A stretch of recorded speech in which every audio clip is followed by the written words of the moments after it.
आज मकर राशि के जातकों के लिए एक महत्वपूर्ण खगोलीय बदलाव होने जा रहा है, जिसकी वजह से आपके जीवन के कुछ अहम क्षेत्रों में असर देखा जा सकता है।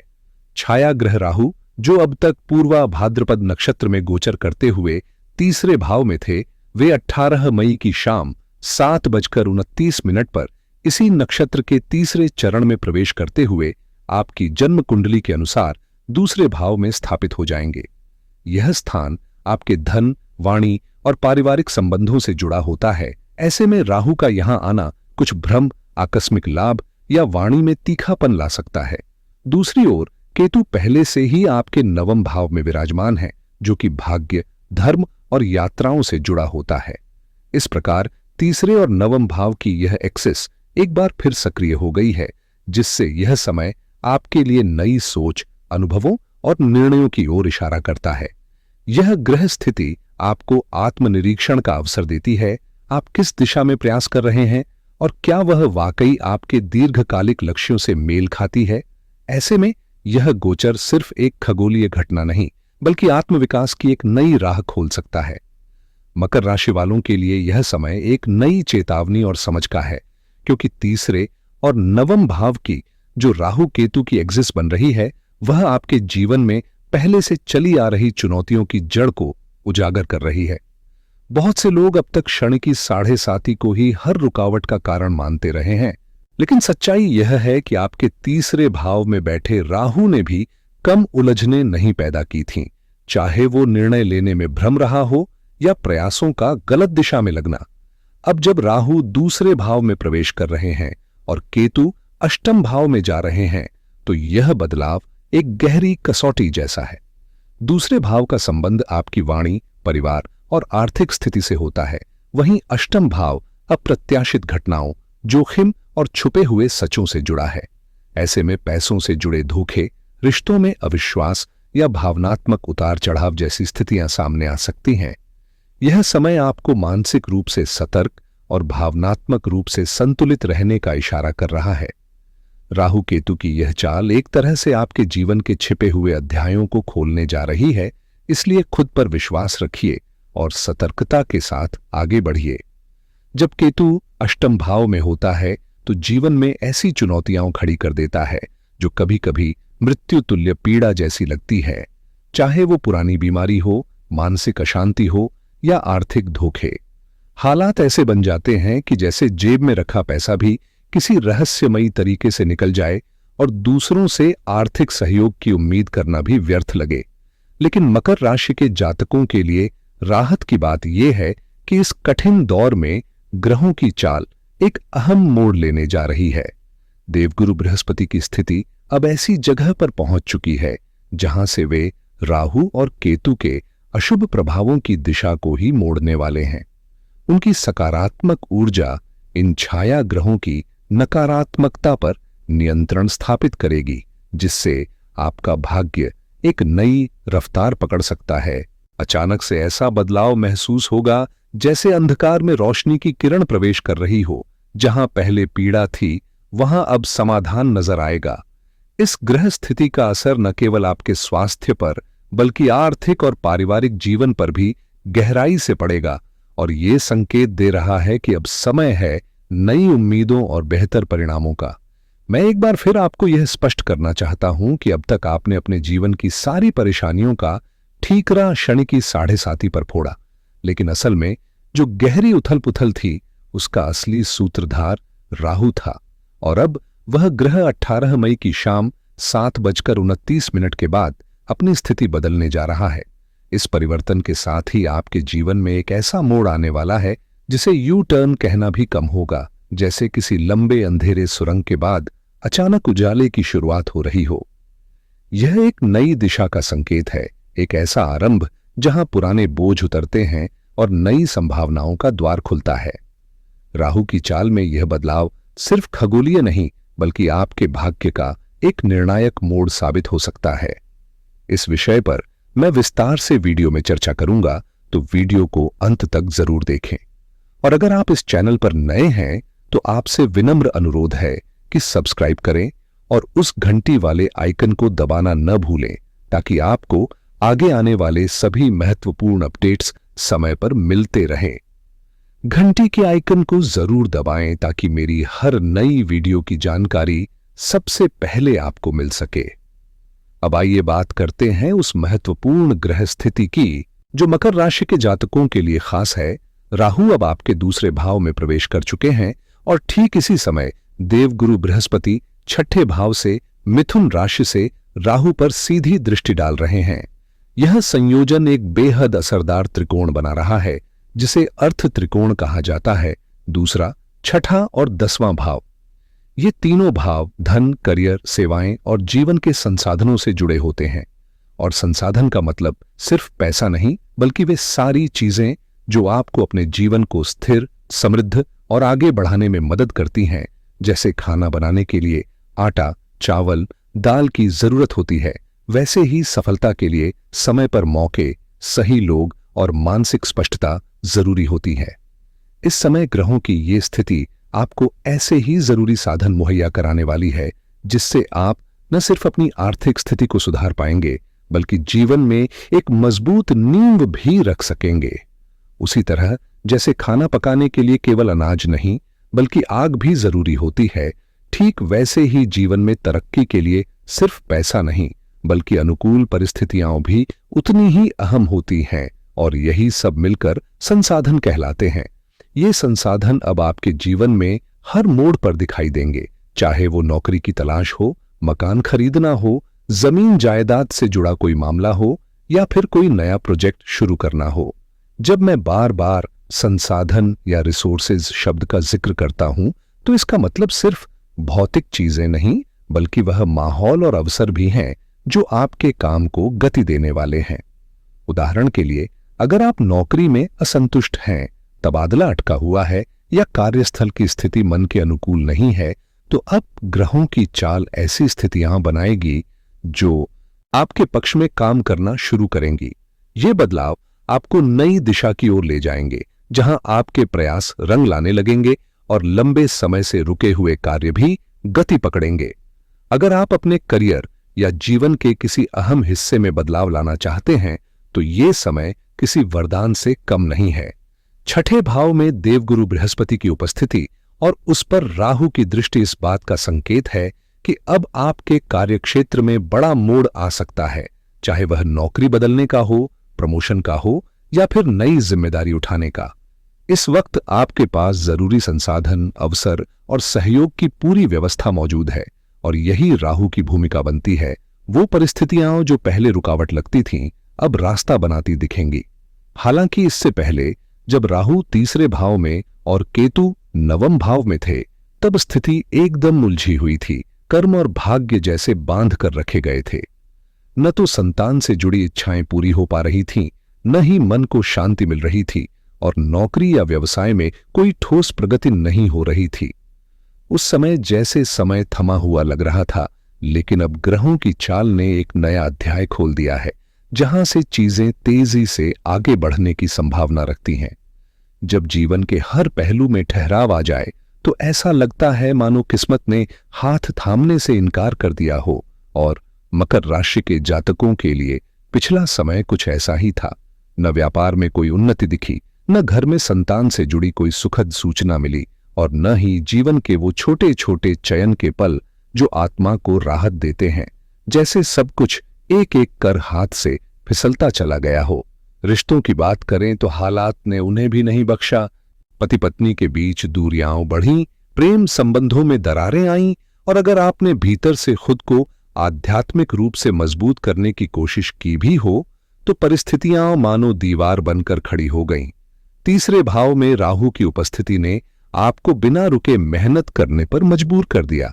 ऐसा जैसे आप दिन रात बिना थके चलते रहे, कोल्हू के बैल की तरह, जहां पसीना तो खूब बहा, लेकिन मेहनत का कोई ठोस फल हाथ नहीं आया।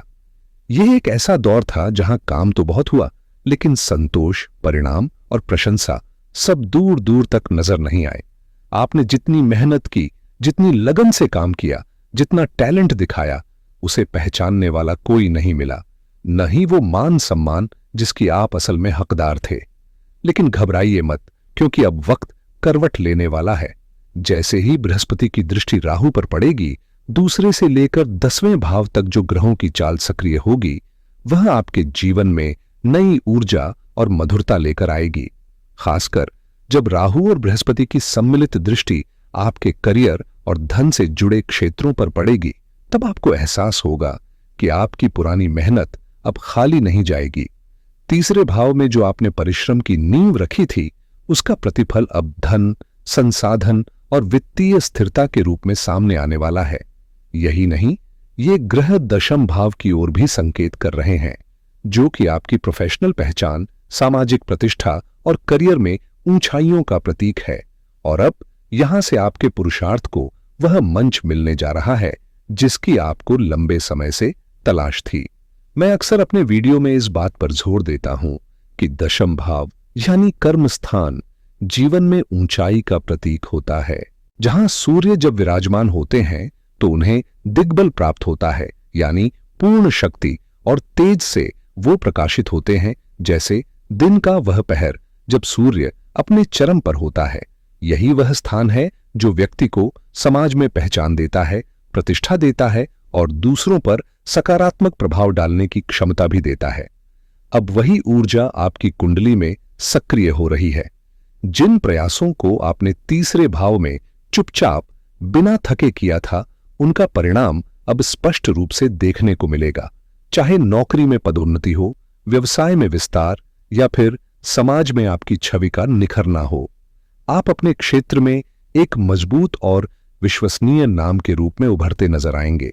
इसी दौरान अष्टम भाव में केतु की स्थिति, जो अब तक आपको मानसिक, शारीरिक या भावनात्मक स्तर पर परेशान करती रही, मृत्यु तुल्य स्थितियां तक बना सकती थी, अब धीरे धीरे उसका असर ढीला पड़ने लगेगा।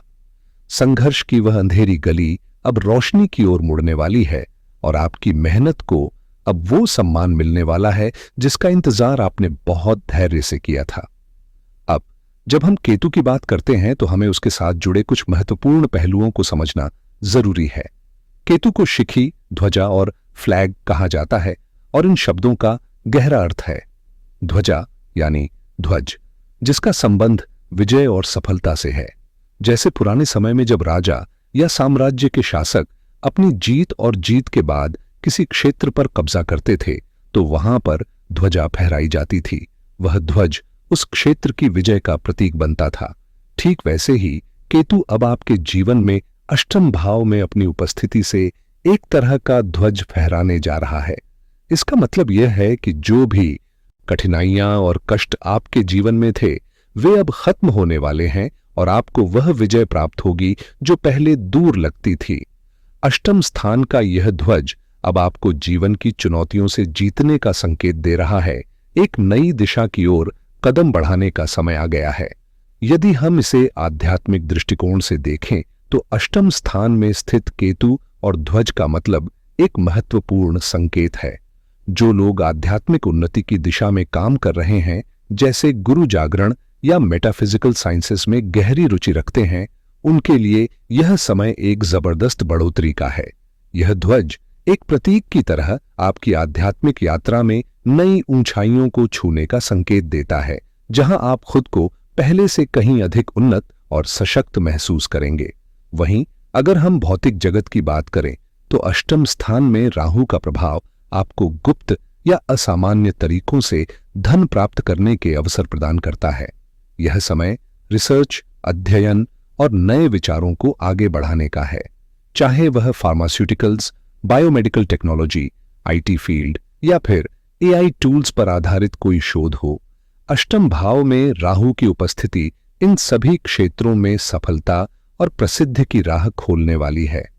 इसके अलावा आपके दैनिक जीवन में जो भी रिसर्च या नई जानकारी जुटाने की प्रक्रिया हो रही है, वह भी अब आपके लिए लाभकारी साबित होने वाली है। जो कार्य आप करते हैं, यदि उन्हें सही तरीके से पूरा करना संभव हो तो वह भी एक तरह की रिसर्च ही मानी जाती है। इस दौरान आपके किए गए हर प्रयास से आपके सम्मान और प्रतिष्ठा में इजाफा होता है और यही बदलाव केतु महाराज आपके जीवन में लेकर आ रहे हैं। केतु को हमेशा टर्निंग पॉइंट और मोड़ के रूप में देखा जाता है और इस समय आपके जीवन में एक नया मोड़ आने वाला है जो विशेष रूप से आपके धन और वित्तीय स्थिति से संबंधित है। पहले जो भी आर्थिक समस्याएं या अड़चनें आपके सामने थीं, वे अब धीरे धीरे समाप्त होती नजर आ रही हैं। इसी के साथ साथ केतु का एक और कार्य होता है, कट लगाना, यानी जो भी संबंध, रिश्ते या परिस्थितियां आपके जीवन में सही नहीं थे और आपको नुकसान पहुंचा रहे थे, वे अब दूर हो जाएंगे। वहीं जो रिश्ते और संबंध आपके लिए शुभ और सहायक थे, वही इस समय आपके साथ जुड़ेंगे, जिससे आपकी जीवन शैली में एक नया सकारात्मक बदलाव आएगा। आध्यात्मिक यात्रा के साथ साथ आपके अंदर जो अंतर्दृष्टि, सही और गलत का निर्णय लेने की क्षमता और पूर्व अनुभवों से ज्ञान प्राप्त करने की शक्ति है, वह सब केतु महाराज के अष्टम भाव में गोचर करने से जागृत होगी। यह समय आपको एक नई समझ और दृष्टिकोण देगा, जिससे आप अपने जीवन के कठिन निर्णयों को और बेहतर तरीके से ले पाएंगे। वहीं देवगुरु बृहस्पति की स्थिति, जो अब आपके छठे भाव से तीसरे स्थान में शिफ्ट हो रही है, आपके प्रयासों और कामकाजी जीवन में बदलाव लाएगी। इसके साथ ही यदि आप विदेश में रहते हैं, काम करते हैं या अध्ययन के लिए गए हैं, या फिर यदि दस्तावेजों को लेकर कोई समस्याएं आ रही थीं, तो आपको 18 मई की शाम 7:29 से एक बड़ी राहत मिलने वाली है। खास बात यह है कि इस समय से देवगुरु बृहस्पति अतिचारी गति में प्रवेश कर रहे हैं, यानी वे तेजी से गति करेंगे और कर्क राशि में अक्टूबर-नवंबर तक पहुंचने का अनुमान है, जो आपकी विदेश यात्रा या कार्यों से जुड़े मामलों में सकारात्मक बदलाव का संकेत देता है। इस समय जो स्थिति बन रही है, वह मकर राशि वालों के लिए बेहद सकारात्मक है। सबसे पहले, अगर आप पैसों से जुड़ी परेशानियों का सामना कर रहे थे, तो अब उन समस्याओं का समाधान होता हुआ नजर आ रहा है। वहीं जो मेहनत और प्रयास आपने किए थे और जिनका उचित पुरस्कार आपको अब तक नहीं मिला, वह भी 18 मई के बाद दिखने लगेगा। यह समय आपके जीवन में एक नई शुरुआत लेकर आएगा, जो आपने पिछले 18 वर्षों में कभी नहीं अनुभव किया था। खास बात यह है कि इस समय आपके राहु महाराज अपने मूल त्रिकोण राशि से परिभ्रमण कर वापस आ रहे हैं, जो लंबे समय से रुके हुए कार्यों को गति देगा और आपके जीवन में उन प्रयासों का फल मिलने की प्रक्रिया को आरंभ करेगा। यह समय आपके लिए महत्वपूर्ण परिवर्तन लेकर आएगा, जिससे आपका जीवन एक नई दिशा में बढ़ेगा। यह समय आपके लिए वित्तीय दृष्टिकोण से अत्यधिक लाभकारी साबित होने वाला है। यह एक ऐसा पल है जब पैसे और संसाधनों का प्रवाह खुलकर आपके पास आएगा और आपको वित्तीय संकट से राहत मिलती हुई नजर आएगी। जहां तक रिश्तों की बात है, जो संबंध पहले खराब हो गए थे, अब वे पुनः स्थापित होंगे और आपके जीवन में एक नई मिठास और सामंजस्य देखने को मिलेगा। हालांकि इस गोचर के दौरान कुछ सावधानियां बरतनी जरूरी हैं। विशेष रूप से छठे स्थान के बृहस्पति और दूसरे स्थान के राहु के प्रभाव के चलते आपको स्वास्थ्य संबंधी कुछ समस्याओं का सामना हो सकता है। राहु के प्रभाव से श्वास संबंधी समस्याएं या एस्थेटिक परेशानी हो सकती हैं, तो इन पर ध्यान देना जरूरी है।